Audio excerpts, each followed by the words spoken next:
ख्वाब ही बस रह गए हैं जिनमें हो तुम हम सफर मेरे असल में तुम नहीं हो मेरे तुम नहीं हो मेरे तुम। হ্যালো এভরিওয়ান, আসসালামু আলাইকুম। তো হচ্ছে এতক্ষণ প্রিভিউ দেখা ভিডিওটা হচ্ছে আমরা অ্যাকাউন্ট ক্রিয়েট করব। তো ওইটার মধ্যে কিভাবে আপনারা হচ্ছে আপনাদের নামের ওয়ার্ডটা চেঞ্জ করবেন এবং হচ্ছে কীভাবে ফটোগুলো অ্যাড করবেন এটা হচ্ছে আমি দেখাবো। তো এই ভিডিওটা ক্রিয়েট করার জন্য অবশ্যই একটি XML ফাইলের প্রয়োজন হবে। তো XML লিঙ্ক হচ্ছে আমি ডিসক্রিপশন বক্সে দিয়ে দেবো, আপনারা হচ্ছে ওইখান থেকে ডাউনলোড করে অবশ্যই অ্যালাইট মোশনে শেয়ার করে নেবেন। দেন হচ্ছে আমরা অ্যালাইট মোশনে যাব। অ্যালাইট মোশনে যাওয়ার পর আমাদেরকে প্রথমে আমরা হচ্ছে প্রজেক্ট অপশনে যাব। যাওয়ার পর আমাদের XMLটা হচ্ছে একদম প্রথমে চলে আসবে। তো আমরা হচ্ছে জাস্ট এটার মধ্যে একটা ক্লিক করব। XML এ যাওয়ার পর আমাদেরকে সর্বপ্রথম যেটা করে নিতে হবে সেটা হচ্ছে আমরা অবশ্যই একদম নিচে চলে যাব। নিচে চলে যাওয়ার পর এখানে দেখতেছেন যে গ্রুপ অ্যান্ড মার্কস 1 মনাবাই।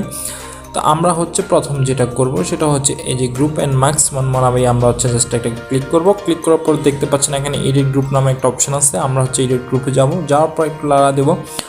তারপর এখানে দেখেন এখানে 4টা ফাইল আছে। তো আমরা হচ্ছে জাস্ট উপর 2টা ফাইলের কোনো কাজ নাই। দেন নিচে যে 2টা দেখতে পাচ্ছেন এখানে একটা আছে ই আরটা হচ্ছে আপনার প্রশ্নবোধক চিহ্ন। তো আমরা যেটা করব প্রথমে আমরা হচ্ছে জাস্ট ইতে একটা ক্লিক করব। ক্লিক করার পর এখানে দেখতে পাচ্ছেন ইডিট টেক্সট নামে একটা অপশন আছে। ইডিট টেক্সটে আমরা যখন যাব আমরা হচ্ছে এখানে আমরা চাইলে এটাকে ক্রস করে আমরা যদি যেটা দিতে পারি, যেমন সাপোজ আমি হচ্ছে এ দিলাম। তো উপরে দেখেন একটা টিক চিহ্ন নামে একটা অপশন আছে, আমরা হচ্ছে এটাতে ক্লিক করব। ক্লিক করার পর দেখেন এখানে এটা দিয়েছি। দেন আমরা নিচে যে প্রশ্নবোধক চিহ্নটা আছে আমরা চাইলে এখানে আরেকটা ওয়ার্ড দিতে পারি। এখানে এডিট টেক্সটে যাবেন। এডিট টেক্সটে যে এটাও সেমভাবে হচ্ছে কেটে আমরা সাপোজ এস দিলাম। দেন হচ্ছে আমরা ব্যাক করব। ব্যাক করার পর দেখেন এখানে হচ্ছে এই 2টা ওয়ার্ড হচ্ছে আমাদের অ্যাড হয়ে গেছে। তো আপনারা আপনাদের যে ওয়ার্ড প্রয়োজন আপনারা হচ্ছে ওইগুলা দিয়ে নেবেন। হ্যাঁ, দিয়ে দেওয়ার পর আপনারা যেটা করে নিতে পারেন সেটা হচ্ছে আমাদেরকে পিকটা অ্যাড করে নিতে হবে।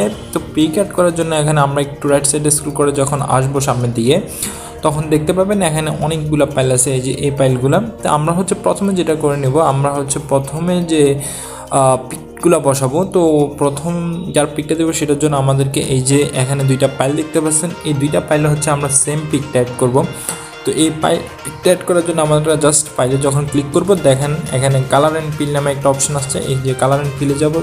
তারপর এই যে এই মেনুটা দেখতে পাচ্ছেন, এই মেনুটাতে আমরা যাওয়ার পর হচ্ছে আমাদের গ্যালারিতে নিয়ে যাবে। ওইখান থেকে আমরা হচ্ছে পিকটা চয়েস করে আমরা জাস্ট উপরে প্লাস আইকন আছে, প্লাস আইকনে ক্লিক করে দিলে হচ্ছে আমাদের পিকটা অ্যাড হয়ে যায়। এভাবে আপনারা যেটা করবেন এই যে এখানে যে 2টা ফাইল, এই 2টা ফাইলে হচ্ছে আমরা প্রথম সেম একটা পিক অ্যাড করব। দেন আমরা হচ্ছে উপরে যে 3টা দেখতে পাচ্ছেন, উপরে যে 3টা ফাইলে হচ্ছে আমরা এই যে সেম প্রথম যে 2টা পিক দেবো এই সেম 3টা ফাইল এ পর্যন্ত হচ্ছে আমরা প্রথম পিকটা দিব। ঠিক আছে, আমরা প্রথম পিকটা দেওয়ার পর হচ্ছে দেন এই যে আরেকটা ফাইল দেখতে পাচ্ছেন, এটা একটু বড়। তো এটার মধ্যে আপনারা যেটা করবেন সেটা হচ্ছে আমরা সেকেন্ড জনের যে পিকটা দিতে পারেন ওই পিকটা বসাতে পারেন। হ্যাঁ, তো পিক অ্যাড করার সেম নিয়ম, আমরা জাস্ট ক্লিক করব। দেন কালার অ্যান্ড ফিলে যাব। তারপরে হচ্ছে ওই মেনুতে গিয়ে আমরা হচ্ছে গ্যালারিতে থেকে আমরা পিকগুলো হচ্ছে চয়েস করে অ্যাড করে আমরা উপরে প্লাস এখানে ক্লিক করে দিলে আমাদের পিকগুলো হচ্ছে অ্যাড হয়ে যাবে। দেন হচ্ছে আমরা এটা থেকে আবার উপরে 3টা ফাইল পর্যন্ত সেম পিকটা অ্যাড করে নেব। দেন হচ্ছে আমরা এই যে দেখেন আরও 4টা ফাইল আছে, এই 4টা ফাইলে আমরা হচ্ছে যার ইচ্ছা আমরা যে ফটোটা অ্যাড করবো লাস্টে ওই ফটোটা হচ্ছে আমরা জাস্ট অ্যাড করে নেব। তো অ্যাড বসানো কাজগুলো শেষ। দেন হচ্ছে আমরা যেটা করে নেব আমরা হচ্ছে সাউন্ড অ্যাড করে নেব। তো সাউন্ড কীভাবে অ্যাড করে এগুলো আমি আগের ভিডিওতে অনেকবার দেখাইছি, আমি তো এখন দেখাইতেছি না। যারা পারেন না ওইখান থেকে হচ্ছে তারা দেখে নেবেন। দেন আমাদেরকে যেটা করতে হবে আমরা এক্সপোর্ট মেনুতে যাব। উপরে এক্সপোর্ট মেনুতে যাওয়ার পর রেজুলেশনটা একটু ঠিকঠাক করে নেব। এখানে দেখতে পাচ্ছেন রেজুলেশন 720 HD। দেন হচ্ছে এই যে ফ্রেম রেটটা আপনারা ফুল করে নেবেন। এখানে রিডিউসের দিলে 30 FPS আপনারা করতে পারেন, ফুল দিলে 60 FPS হয়ে যাবে। দেন নিচে কোয়ালিটিটা দেখতে পাচ্ছেন, কোয়ালিটিটা একদম ফুল করে আমরা হচ্ছে এক্সপোর্টে ক্লিক করে দেবো। তো এভাবে হচ্ছে খুব ইজিলিভাবে আমরা হচ্ছে ফটো আর ওয়ার্ডগুলো চেঞ্জ করে এই ভিডিওটা ক্রিয়েট করে নিতে পারি। তো আশা করি সবাই বুঝতে পারছেন। ভালো লাগলে অবশ্যই একটা লাইক মেরে দিন। তো সবাই ভালো থাকবেন, আল্লাহ হাফেজ।